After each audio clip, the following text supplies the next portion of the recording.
This week on the Media Boss Podcast.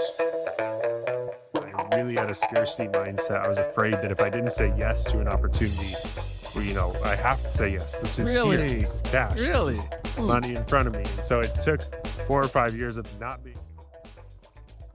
Media Boss Podcast is brought to you by two of our new partners. One is Pantheon.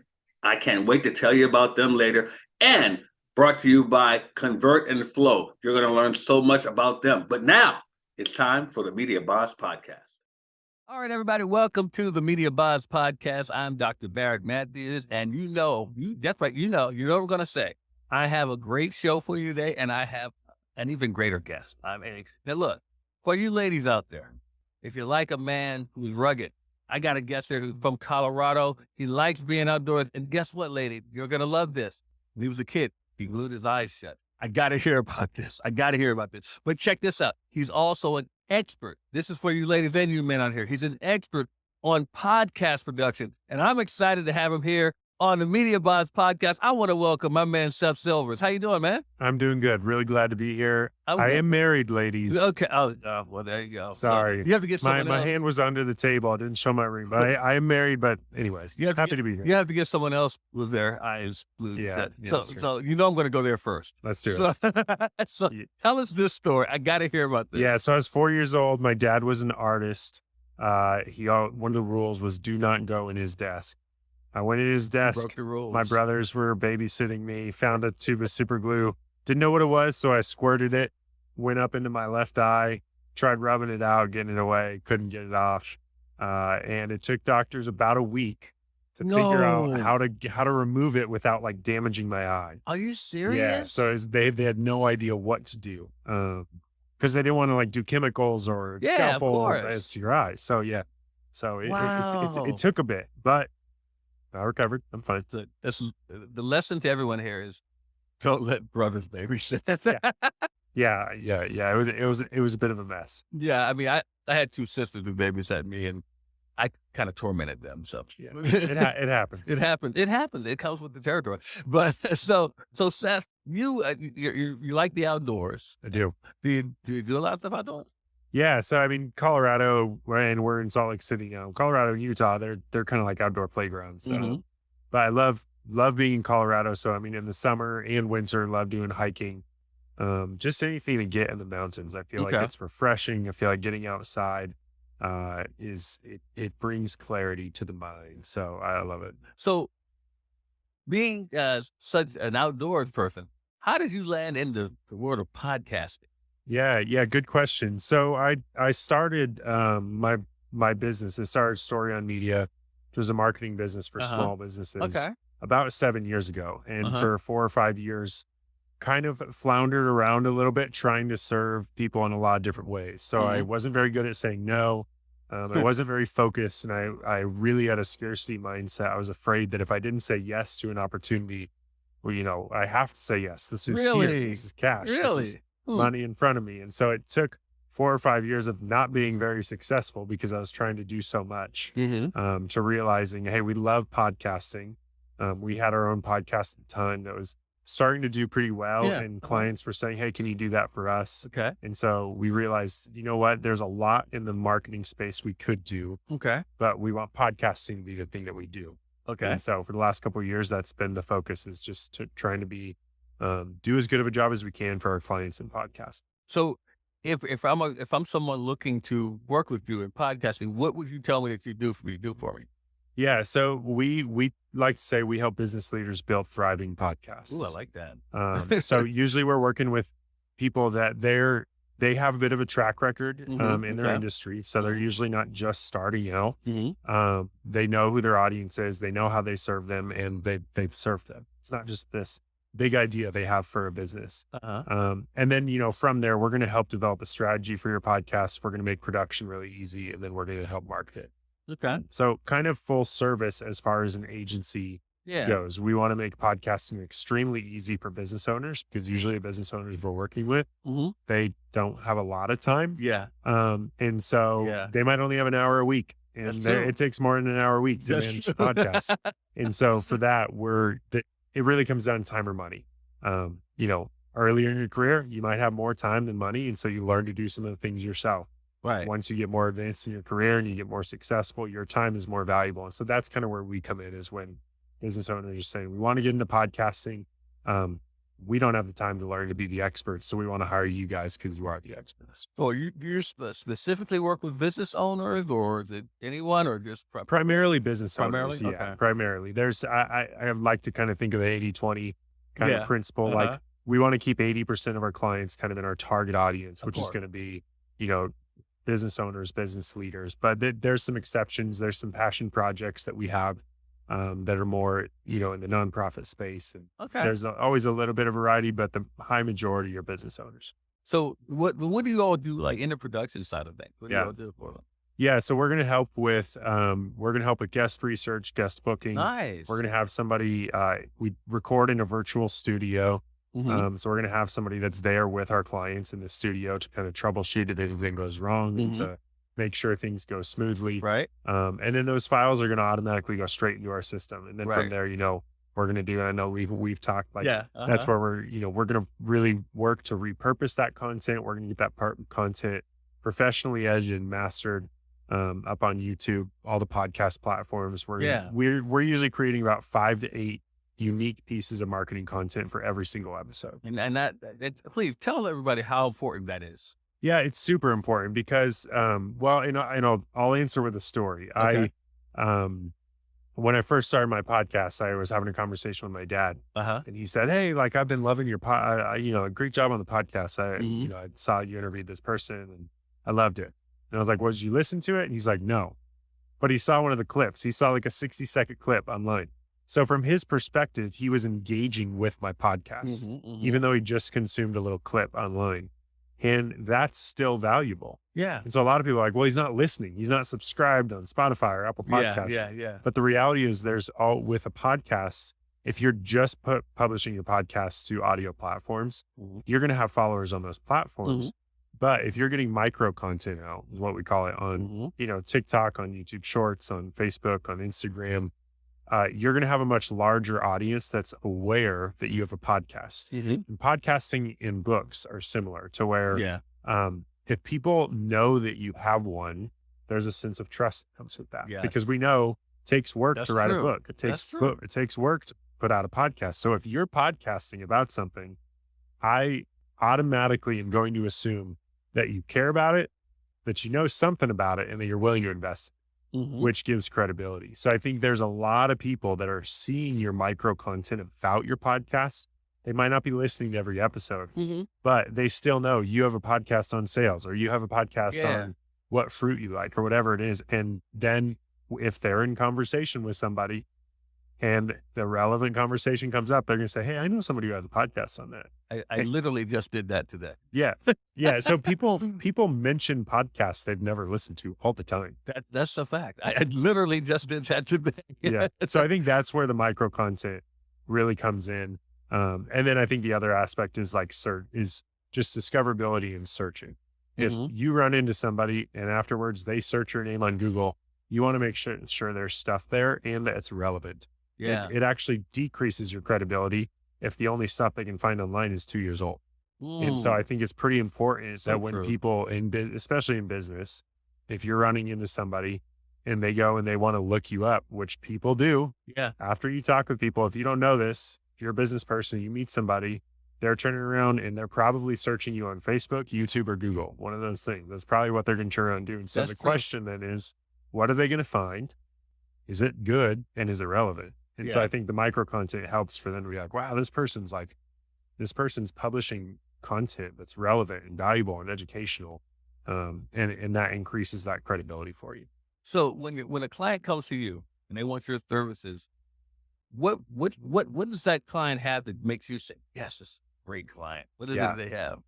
Yeah, I think, passion about what they do is super important for me. Because if you're not passionate about it, that's not going to come through the microphone. True. So true. And so I think that's really, really important, is they have to love what they do, which usually means there's more of a purpose to the podcast than just the practical business side of it. Like, podcasts make sense business wise, but I think there's got to be like a passion that's going to come through. And also part of that's just for sustainability. Like if you're not passionate about something, then it's very unlikely that you're going to keep doing it.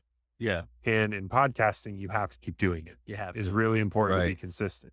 So I think that's one of the things. And then we're also looking for the right mentality of what a podcast should do. So for example, if you're coming to me and you're saying, hey, we're in a sales slump. We need a lot more sales in the next 3 months. We're a new business under a year, and you're trying to start a podcast to get more sales. From my perspective, that is the wrong. That's not the best perspective. I think the best perspective is saying, I'm not going anywhere for the next couple of years. Like I love what I'm doing and I'm going to keep doing it. And I want to build a brand and a following of loyal followers over the next year or two. I think that's the perfect mentality for a podcast, because that's going to prepare you to stick through it. It's going to prepare you to be consistent. So we're looking for that mentality. We want to make sure that people aren't just trying to do podcasting because it's popular or just add another thing, or, they're not doing it out of desperation, but they're really doing it because they're saying, hey, we want to bring value to our audience in the long run. And that's where I think podcasting. So other than what you just said there about someone coming in just with that wrong mindset, are there any other things that people come to you with that make you say, no, this is not going to be a good fit?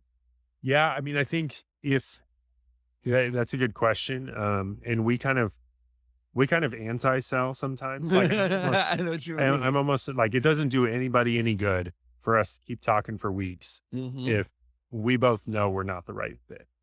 And even if I get you to sign a deal, but I know in the back of my mind, like, man, after 3 months, they're gone. It's not going to work long run. It's actually a disservice for me to go forward with that deal. So, I mean, I'm really trying to figure out what's the best. Is this right for you or is this not? And so I think those things that I mentioned are two things we're really looking for. But a big one is I want to see that you have had some success in business. That doesn't mean you're doing millions and millions and millions of dollars. But I think if you're in business, and I can't put the right number on it, but let's say like $250,000 or something. If you start a business, and especially in kind of like the coaching and consulting space, you should be able to get to $250,000 mostly on your own. You're probably going to have some contractor, outsourcing some help. But if you can't, in my experience and what I've seen, there's probably there's either a problem with your offer, there's a problem where there's lack of clarity with your audience. But I think if you're passionate about something and you're providing that something to a specific audience and it's priced correctly, you should be able to build a $250,000 business. That doesn't mean it's easy. So I think for us, like, we're looking at, okay, there's got to be some kind of like, this isn't just ideas. And, if you've been hitting $100,000 for the last 10 years of business, there's probably got to be some other problems in your business that podcast isn't going to be what helps it. So that's where we want to see a little bit of a track record. So that's a great point. And you engraved me to another question. So why should someone start a podcast? Yeah, that's a good question. I like to say that you should start a podcast if you're going to continue doing what you're doing for the next couple of years. You see yourself serving similar people in a similar industry. And you want to build a loyal and engaged following, and you're okay building it slow. You're not expecting it to happen in 30 days. So, but I think that if what you're doing, if you're saying, I want to build an audience around my business over the next year or two, start a podcast. Perfect for you. We like to call it an educational watering hole for your dream audience. I like that. So it's like your audience, they're learning from someone. Like, True. They're going online and they like the questions they have, they're going to find those answers somewhere. So is it going to be from you or is it going to be from someone else? Oh, I love that. So for this, it's like, if you want to be educating your audience and helping them, and you want to be doing that for not just the next week, then I think a podcast is a great fit for you. That's a great point, because they're going to get their information. So I always say that people consume their information through one form of media or another. And if you're not there, they're going to go somewhere else to get it. Yeah. And the other thing is, I think just efficiency too. I think podcasting is one of the most efficient ways to produce content because we can take a podcast, and you know this too, like we can take a podcast and we can create so many other things. assets that then you can contextualize for other platforms. And it's overwhelming to think about. Man, I got to post on Facebook, TikTok, Instagram, Twitter. I got to do that every day. That's overwhelming to wake up every day and think about it. Right. But if you think about, man, I got to create four good podcast episodes this month. Mm-hmm. And if you have a system in place for turning those 4 episodes into content for the other platforms, you're right. That's way better. That's way easier. It's like, would you rather create 35 pieces of content for 6 different platforms or 4 good podcasts? 4 good podcasts. Yeah. And it's funny you said that, Seth, because I would say that it's not only efficient, it's the simplest form of media for you. Because, for instance, you love podcasts. It's easy for you to sit down and talk about podcasting. Right. Just hit record. You got yourself a podcast. Yeah.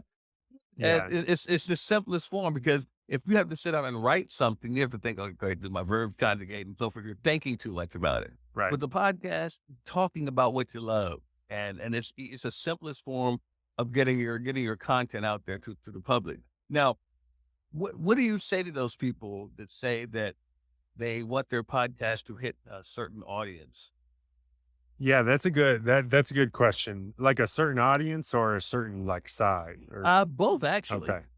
Yeah, so I mean, a certain audience, I think that's the right move. The right move is to where you're in the place where again, you need to know who your audience is. You're trying to create a podcast for everybody. It's the wrong move. Not gonna work. But I think you should know who the specific audience is. I tell our clients, who's the one person that if they listen to your podcast every week for the next year and they did everything you recommended, it would totally change their life. Think about that person on the other side of the microphone. I like that. And guess what? There's probably thousands, tens of thousands, hundreds of thousands of people that are just like that. So you got to create content for that one person. I think similarly, a lot of people, they say, well, I want to create a podcast, for everybody. I want it to be for millions of people. Yeah. Especially in the world of business podcasting. If I called you up next week and I said, hey man, I got 100 people coming over to my house tonight. They're your dream audience. Yeah. They want to hear what you have to say. Yeah. You'd hop on a plane and you'd come to Colorado. Yeah. And so, but when it's only, 100 downloads, people are like, oh man, it's only 5,000 downloads. Analogy. Like, oh no. So I think we got to look at it as who's the right audience. Yeah. And you got to build it around it. You got to realize, like, I'm making this content for a specific audience to create a specific impact. And I think that's how you can be successful in podcasts. So I got to ask a fun question. Let's do it. So are you doing any podcasts for people who talk about outdoors? That's a good, not specifically, no. So you're going to start one, right? Maybe. Yeah. Yeah. No, there's, that would be fun to do one about outdoors. But yeah, I think most of our podcasts are in the business and coaching category. Okay. But yeah, we don't have any outdoor podcasts right now. So I mean, I'm saying you ought to host one. You ought to be the man. Yeah, it would be fun. Yeah, I'm sure it would be, because you talk about passionate. You really enjoy it. Yeah, it would be fun. I've always wanted to start a podcast about beer, interviewing different brewers and hearing the stories behind their flagship. Dude. And it's just like, I like the craft of beer. So there's a lot of different ideas that. Where you would never run out of content. I know. It's just like, man, this would be fun. Yeah, it would be. And you get a lot of good drinks too. Yeah, but, it's true. A lot of fun. So, Seth Silvers, I want to thank you so much for joining me today on the Media Boss podcast. But before I let you go, man, let everyone know how they can support you. Absolutely. First off, appreciate the invite and getting to be here. Thank you for the platform. Best way to contact me is through our website, successwithstories.com. There, if you want to jump on a podcast discovery call with our team, we'll do that. And our goal, like I said, is going to be, if it's the wrong fit, I want to know as quickly as possible, and we will connect you to the right fit. But I'm pretty easy to get a hold of on social platforms. You can just find me by searching Seth Silvers or heading to our website. All right. Seth Silvers, everybody. We'll be right back with more of the Media Boss podcast.